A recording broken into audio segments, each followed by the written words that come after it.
In 1983, a massive demographic of kids were spending their free time completely alone in their bedrooms.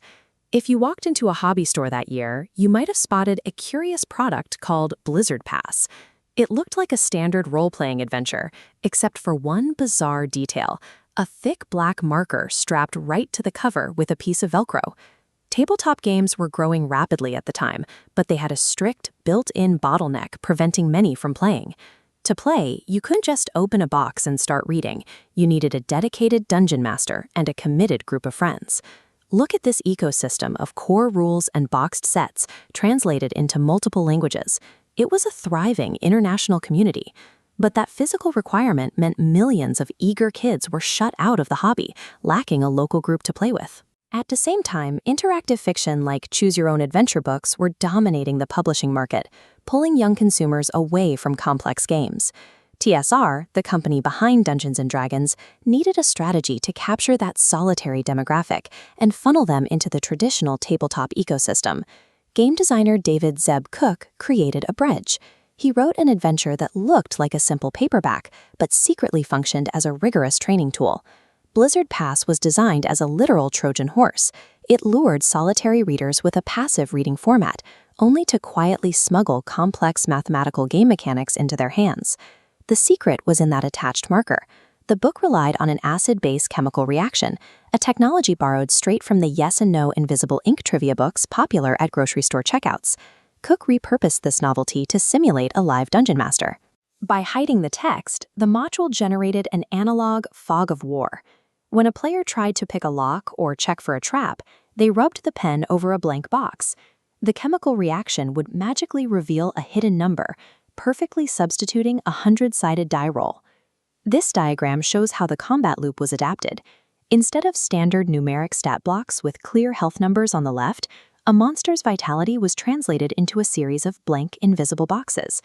During combat, players tracked the damage they dealt by filling in these boxes blindly. They had absolutely no idea how large the total health pool was, creating immediate tension. The only way a player knew they had survived the encounter was when the letter D, standing for dead, finally appeared beneath their marker strokes. This chemical trick successfully automated the suspense and unpredictability that, until then, only a human game master could provide. The story threw players right into the fire. You started wrongfully accused of murder, fleeing an angry mob, only to be captured by a cult of ice worshippers during a supernatural blizzard. Unlike a passive gamebook where you simply turn to page 42, surviving this blizzard required actual work. Players had to manage a character sheet, track their inventory, and roll physical polyhedral dice. The module also forced players to rely on observation. It withheld the official names of enemies, describing a giant paralyzing toad without giving away its stats. This forced you to deduce the threat level from the description alone. It was notoriously lethal. A single wrong choice or failed roll meant permanent, inescapable death. To even stand a chance, the module provided a pre-generated thief character with a mathematically maximized constitution score. By combining harsh mechanics with permanent consequences, this high-stakes environment quietly indoctrinated solo readers into the strict, unforgiving design rules of 1980s role-playing.